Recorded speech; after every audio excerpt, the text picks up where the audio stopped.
Saludarlos en esta tarde presentando su programa Camino de Vida. Hoy vamos a hablar de cómo declaremos que Jesús vive en nosotros para que su palabra sea verdad y para que podamos estar completamente seguros cuando el Señor nos lo confirma que en Él tenemos todo lo que podemos desear. Dice el Evangelio, otra vez comenzó Jesús a enseñar junto al mar y se reunió alrededor de él mucha gente, tanto que entrando en una barca se sentó en ella en el mar y toda la gente estaba en tierra junto al mar. Y les enseñaba por parábolas muchas cosas y les decía en su doctrina, oíd, he aquí el sembrador salió a sembrar y al sembrar aconteció que una parte cayó junto al camino y vinieron las aves del cielo y la comieron. Otra parte cayó en pedregales donde no tenía mucha tierra y brotó pronto porque no tenía profundidad de tierra. Pero salido el sol se quemó y porque no tenía raíz se secó. Otra parte cayó entre espinos y los espinos crecieron y la ahogaron y no dio fruto. Pero otra parte cayó en buena tierra y dio fruto, pues brotó y creció y produjo a 30, a 60 y a 100 por uno. Entonces les dijo, el que tiene oídos para oír, oiga. Cuando estuvo solo, los que estaban cerca de él con los 12 le preguntaron sobre la parábola. Y les dijo, a vosotros os he dado saber el misterio del reino de Dios, mas a los que están fuera por parábolas todas las cosas, para que viendo vean y no perciban, y oyendo oigan y no entiendan, para que no se conviertan y les sean perdonados los pecados. Y les dijo, ¿no sabéis esta parábola? ¿Cómo pues entenderéis todas las parábolas? El sembrador es el que siembra la palabra. Y estos son los que junto al camino en quienes se siembra la palabra, pero después que la oyen, enseguida viene Satanás y quita la palabra que se sembró en sus corazones. Estos son asimismo los que fueron sembrados en pedregales, los que cuando han oído la palabra al momento la reciben con gozo, pero no tienen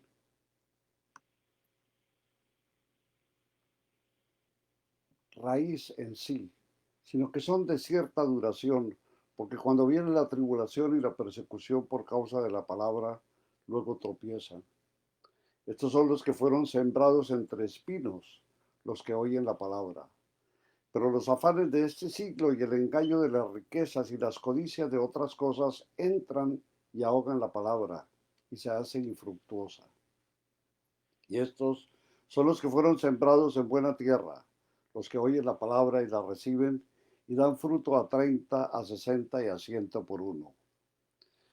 También les dijo, ¿acaso se trae la luz para ponerla debajo del almud o debajo de la cama? ¿No es para ponerla en el candelero?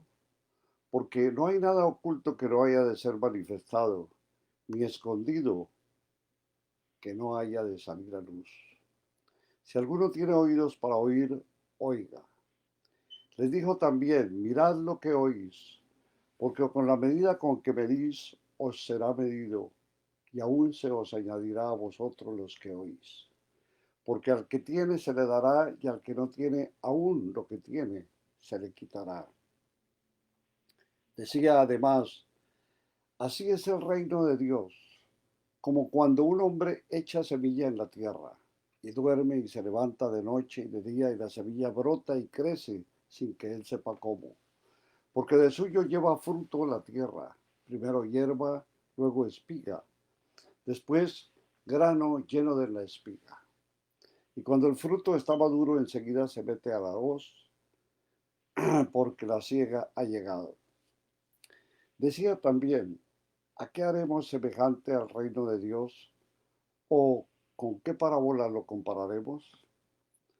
Es como el grano de mostaza, que cuando se siembra en tierra es la más pequeña de todas las semillas que hay en la tierra. Pero después de sembrado crece y se hace la mayor de todas las hortalizas y echa grandes ramas de tal manera que las aves del cielo pueden morar bajo su sombra. Y con muchas parábolas como estas les hablaba la palabra, conforme a lo que podían oír. Y sin parábolas no les hablaba, aunque a sus discípulos en particular les declaraba todo. Aquel día, cuando llegó la noche, les dijo, pasemos al otro lado. Y despidiendo a la multitud, le tomaron como estaba en la barca, y había también con él otras barcas. Pero se levantó una gran tempestad de viento y echaba las olas de la barca de tal manera que ya se anegaba. Estos 37 versos del que habla el capítulo 4 de Marcos nos revelan cómo nosotros conocemos cada día muchas cosas y nuestra mente se engolosina de saber y almacenar conocimientos, muchos de los cuales son trampas que nos teje la naturaleza pervertida del hombre y los enemigos de éste para tratar de hacer zancadilla tantas veces que la palabra divina nos llega y que por mucho que escuchamos fuera, nos entretiene en toda circunstancia para caer rendidos a las muchas trampas con que somos cortejados y que nos hacen obrar en forma diferente a como deseamos y debemos hacer. Cada instante en que nuestro Creador, porque Él es el dueño de nuestra vida, y lo es de cada momento en que vivimos por su gracia y su bondad, así que es poco lo que podemos exigir porque de nada somos dueños y nada nos pertenece. Alzar nuestras manos pidiendo el socorro divino y obrar en cada instante para pedirle al Señor que nos ayude y libere, debe ser nuestra primordial actividad, siempre con el corazón dispuesto a alabar a Dios por todo lo que hace por nosotros. Los fariseos y escribas que estaban contra Jesús y seguían sus pasos tratando de encontrar la forma de hollarle y de hallarle culpable obrando fuera de la ley. Y por eso criticaron el por qué comían pan sin lavarse las manos. A lo cual Jesús les dijo que ellos eran solo cumplidores de tradiciones, pues para nada cumplían lo que era el mandamiento de Dios. Y esto lo dejó ver Isaías cuando siglos atrás escribió, hipócritas, este pueblo con los labios me honra, mas su corazón está lejos de mí. Y en vano me honran enseñando como doctrinas mandamientos de hombres. El Señor nos habla claramente y en este caso Jesús dijo, nada hay fuera del hombre que entre en él que le pueda contaminar. Mas lo que sale de él, aquello es lo que contamina al hombre. Y explicándolo a sus discípulos les dijo, porque dentro del corazón de los hombres salen los malos pensamientos, los adulterios, las fornicaciones, los homicidios, hurtos, avaricia, maldad, engaño, falta de vergüenza, el ojo maligno, las injurias, la soberbia y la insensatez. Todas estas maldades de dentro salen y contaminan al hombre. Y así lo vemos cada día más claro cuando conocemos en forma personal que ello es cierto.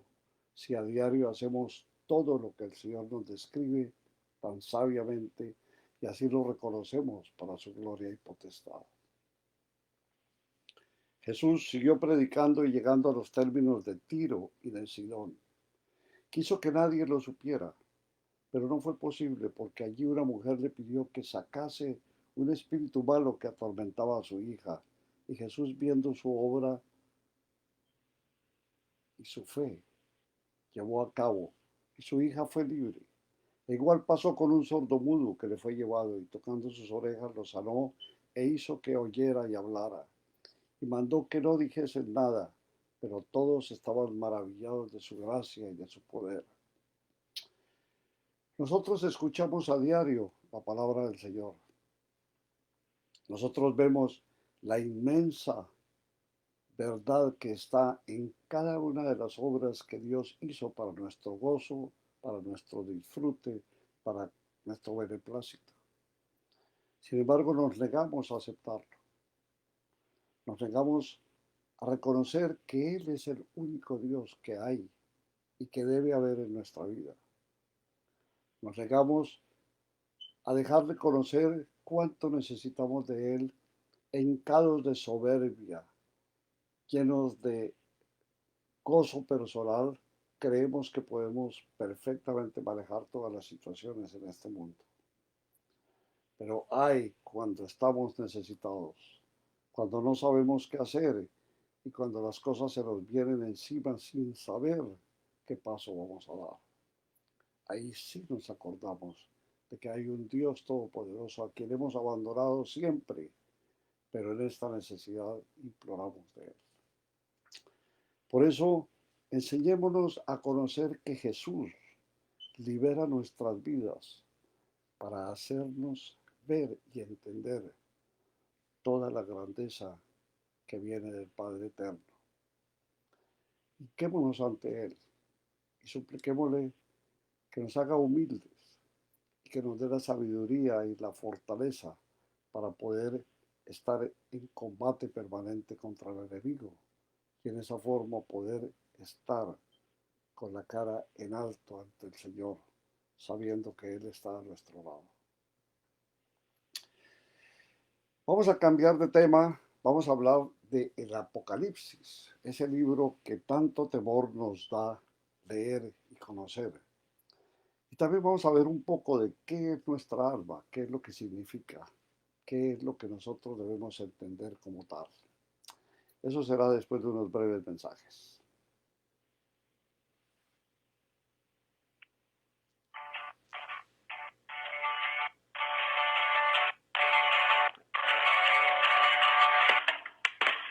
Llegamos al final de la primera del programa Camino de Vida.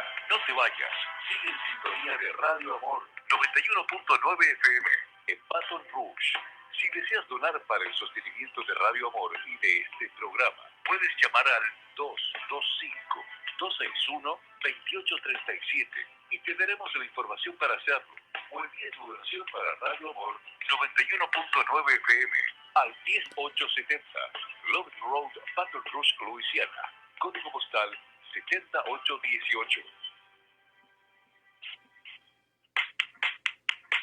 El transformar vidas es un proyecto glorioso. Y en Radio Amor te desafiamos a transformar este mundo. Apoya este ministerio radial para seguir llevando el mensaje de salvación a un mundo que tanto lo necesita. Te invitamos a que apoyes a Radio Amor con tu siembra. Conviértete en un sembrador. Llámanos ahora mismo al 225-261-2802 y con gusto te daremos la información de cómo hacerlo. Hazte parte de este gran desafío. Prepara tus preguntas y comentarios. Llámanos y estaremos listos para atenderte. Regresa Gabriel Velázquez en su programa Camino de Vida. Una referencia bíblica que frecuentemente se usa por la tradición que quiere a los muertos vivos sin resurrección está en el libro de Apocalipsis, exactamente en 6, 9 y 24. Estas dos referencias están relacionadas una a otra y muy estrechamente nos dejan ver qué es lo que hemos contemplado en este estudio. Y por eso leemos: cuando abrió el quinto sello, vi bajo el altar las almas de los que habían sido muertos por causa de la palabra de Dios y por el testimonio que tenían, y clamaban a gran voz diciendo: ¿hasta cuándo, Señor, santo y verdadero, no juzgas y vengas nuestra sangre en los que moran en la tierra? Se les dieron vestiduras blancas y se les dijo que descansasen todavía un poco de tiempo hasta que se completara el número de sus consiervos y sus hermanos que también habían de ser muertos como ellos. Gran parte del malentendido que aquí es causado por la palabra alma, la cual inmediatamente se interpreta como las almas de los muertos que viven en algún lugar. Esto es porque todos los años se nos enseña que una vez que alguien muere, entonces su alma va al cielo, donde vive con Dios o va al infierno donde es atormentada eternamente. Pero tenemos que definir una palabra así como la Biblia la define. Y alma no se usa con este significado en la Biblia. Cuando hablamos de espíritu, alma y cuerpo, se dan los elementos para entenderlo, aclarando lo que hay en el alma. En pocas palabras, el alma es lo que le da vida al cuerpo. Mientras tengas vida, tienes alma. Alma, vida. La vida y el alma son palabras frecuentemente usadas como sinónimos una a otra. En la versión de Reina Valera de King James, él traduce 40 veces la palabra griega suchi, la cual en griego significa alma como vida y no como alma. Aparte de este uso, la palabra en griego, que es suchi, se usa muchas veces con el significado de personas. Por ejemplo, en Hechos 27:37 dice, y éramos todas las personas en la nave 276. Y en primera de Pedro 3:20, cuando una vez esperaba la paciencia de Dios en los días de Noé, mientras se preparaba el arca en la cual pocas personas, es decir, 8, fueron salvadas por agua. Y en Hechos 7:14, y enviando José hizo venir a su padre Jacob y a toda su parentela el número de 75 personas. Se escuchan muchas veces ejemplos como esos en la Biblia. En lugar de decir personas, dice almas. Sin embargo, el significado es el mismo. Si volvemos al pasaje de Apocalipsis, cuando leemos que Juan dice, vi bajo el altar las almas de los que habían sido muertos por causa de la palabra de Dios y por el testimonio que tenían. Lo que significa que vio a las personas que han sido asesinadas por causa de la palabra de Dios y de su testimonio. Han sido muertas, han sido sacrificadas. ¿Cómo vio él estas personas? En una visión nos habla claramente en 1:10, el libro de Apocalipsis. Estaba en el Espíritu. Y en Apocalipsis 9:7 dice, así vi en visión. Lo que Juan estaba viendo era una visión. Y ver algo en visión no significa que literalmente está ahí o que literalmente está sucediendo. Hay una prueba más clara de que los mártires del Apocalipsis 6 no vivían en algún lugar en el cielo cuando aparecieron hablando. Esta prueba es de hecho la segunda referencia de las almas en el libro de Apocalipsis, que citábamos en un comienzo, y es 24:6, que dice, y vi tronos y se sentaron sobre ellos los que recibieron facultad de juzgar. Y vi las almas de los decapitados por causa del testimonio de Jesús y por la palabra de Dios, los que no habían adorado a la bestia ni a su imagen, y que no recibieron la marca en sus frentes ni en sus manos, y vivieron y reinaron con Cristo 1000 años. Pero los otros muertos no volvieron a vivir hasta que se cumplieron 1000 años. Esta es la primera resurrección. Bienaventurado y santo el que tiene parte en la primera resurrección. La segunda muerte no tiene potestad sobre estos, sino que serán sacerdotes de Dios y de Cristo, y reinarán con él 1000 años. Las almas de los decapitados por causa del testimonio de Jesús y de la palabra de Dios, tal y como lo habla 24 Apocalipsis, obviamente son las mismas que las almas de aquellos que habían sido muertos con la palabra de Dios por el testimonio que tenían de Apocalipsis 6:9. Mas los mártires que habían muerto mientras tanto, estas no son almas flotando por ahí, sino personas.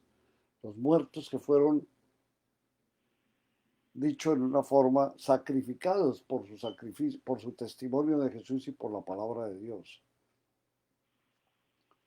Por eso en 24 leemos que vivieron y reinaron con Cristo por 1000 años. Vivieron obviamente significa que antes no vivían, de otra forma no podrían volver a vivir, no estarían viviendo ya. El verso 5 también pone en claro los otros muertos que no volvieron a vivir. Y en otras palabras, nada de ello estaba vivo. Después de Apocalipsis 20, aquellos que fueron decapitados por la palabra de Dios, de muertos volvieron a vivir. ¿De qué manera? De la única manera que un muerto vuelve a vivir, y es mediante la resurrección. Por eso vimos en el pasaje anterior, esta es la primera resurrección.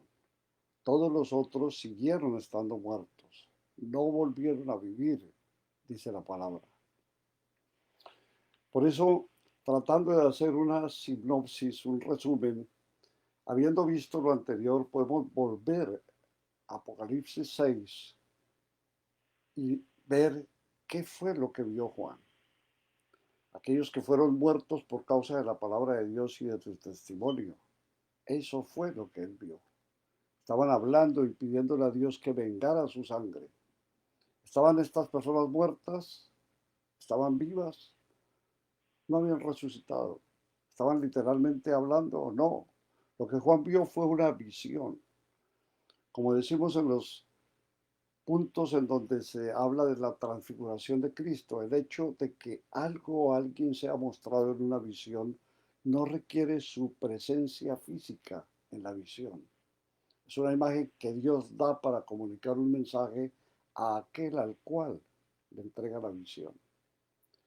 Se refiere en este punto a un análisis más detallado de la palabra visión de la Biblia. Vemos cómo en Apocalipsis 20 pone muy en claro que esos muertos no están vivos ahora, serán revividos en el futuro con la resurrección y reinarán con Cristo 1000 años. También aclara, refiriéndose a los muertos que aún no han sido resucitados, que los otros muertos no volvieron a vivir, lo cual significa que continuaron muertos. Y muerto significa que no tiene vida, que está muerto. No vive en Cristo. No hay todavía ningún lago de fuego. Eso viene después, tal y como lo podemos ver de los versos 11 al 15 del capítulo 20 de Apocalipsis. Hay un pasaje que algunos piensan que apoya la doctrina de la que las almas continúan viviendo después de morir, y es en Mateo 22:32. Ahí leemos: yo soy el Dios de Abraham, el Dios de Isaac y el Dios de Jacob. Dios no es Dios de muertos, Él es Dios de vivos. La gente por eso dice: ¿ves? Dios es el Dios de Abraham, de Isaac y de Jacob, y puesto que no es un Dios de muertos, sino de vivos, por lo tanto, Abraham, Isaac y Jacob, aunque murieron, están vivos. Sin embargo, tal consideración aislada del pasaje ignora completamente su contexto y solo puede arrojar resultados que no son ciertos. De hecho, si lees el pasaje anterior, entenderás que la primera parte de él es un medio enunciado. Lo que sucede es que los saduceos, quienes no creían en la resurrección, vinieron y retaron a Jesús preguntándole de quién iba a ser esposa una mujer que se había casado 7 veces en la resurrección. Y por eso Jesús les dijo esta respuesta: erráis, ignorando las escrituras y el poder de Dios, pues en la resurrección ni se casarán ni se darán en casamiento, sino serán como los ángeles de Dios en el cielo. Pero respecto a la resurrección de los muertos, ¿no habéis leído lo que os fue dicho por Dios cuando afirmó: yo soy el Dios de Abraham, de Isaac, el Dios de Jacob? Dios no es Dios de muertos. Todo lo que Jesús dijo se refería a la resurrección. Cuando dijo, ¿no habéis leído lo que os fue dicho por Dios cuando afirmó, yo soy Dios de Abraham? Dios no es un Dios que está para ser vivificado por los muertos, sino para ser alabado por los vivos. Este enunciado no empezó ahí, sino que dijo que fue de acuerdo a la resurrección, pero con respecto a la resurrección de los muertos. Sin duda, Dios no es un Dios de muertos, sino de vivos. Los muertos ahora están vivos, no porque los muertos ahora estén vivos en algún lugar, sino porque Dios resucitará a los muertos y estos vivirán de nuevo. Es por eso, con respecto a la resurrección de los muertos, que Él habla de que es un Dios de muertos. Él no es un Dios de muertos, es un Dios de vivos. Y como tal tenemos que entender que la revelación que nos hace este libro nos permite que si no miramos cada uno de los diálogos que anteceden, podemos prestarnos a una mala interpretación. Siempre pensemos que Dios vive para quienes viven en Él, no para quienes han muerto en otro mundo, por decirlo, alabando las cosas de la tierra o alabando el pecado en todas sus manifestaciones. Vamos a pedirle al Señor que nos dé luces para entender, porque su palabra a veces nos llena de pensamientos y puntos que tenemos que meditar a la luz de lo que la palabra nos dice. Por lo tanto, inclinemos nuestro rostro y preparémonos para que después de unos segundos podamos hablar con el Señor, pidiéndole luz y sabiduría. Ya regresamos.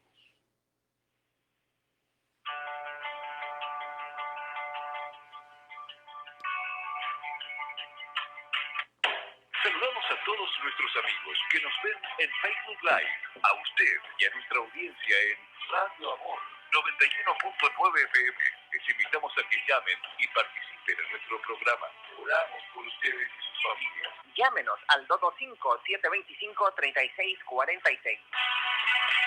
Nos gusta estar cerca de ti. Queremos hacerte compañía. 91.9 FM. Regresa Gabriel Velázquez con la parte final de su programa Camino de Vida, que presenta de lunes a viernes a las 7 de la mañana Y de 5:30 a 6 de la tarde. No te lo pierdas. Padre Santo, Dios eterno, Dios de misericordia, te damos muchas gracias por este momento que nos permites invocar tu nombre, pidiendo que ilumines nuestra mente, forjes nuestro corazón y abra, Señor, nuestro entendimiento y nos dé sabiduría para que podamos captar, Señor, en una forma íntegra lo que tú nos quieres revelar. Te pedimos, Padre, para que nos ilumines y para que en todo momento lo que pensemos, hagamos, dialoguemos, meditemos, lo hagamos en el nombre de Cristo Jesús. Amén. Gracias, mis amigos, por su atención, por su sintonía. Nuestra oración para todos y para ti una bendición muy especial. Que Jesús viva en tu vida y sea el Señor y guía en cada paso que des buscando su camino. Que Él te permita ver y conocer de su majestad soberana.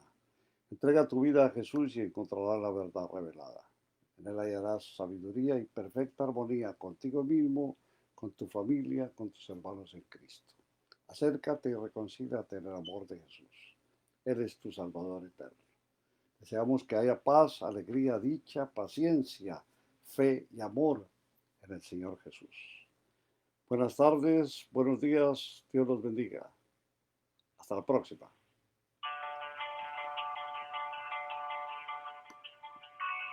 Camino de Vida con Gabriel Velázquez es presentado en Radio Amor 91.9 FM con el patrocinio de The Masters Gallery, la Galería de los Maestros, en el 3968 Fleet Drive en Baton Rouge. Teléfono 225-205-2421. Allí encontrarás magníficas obras de arte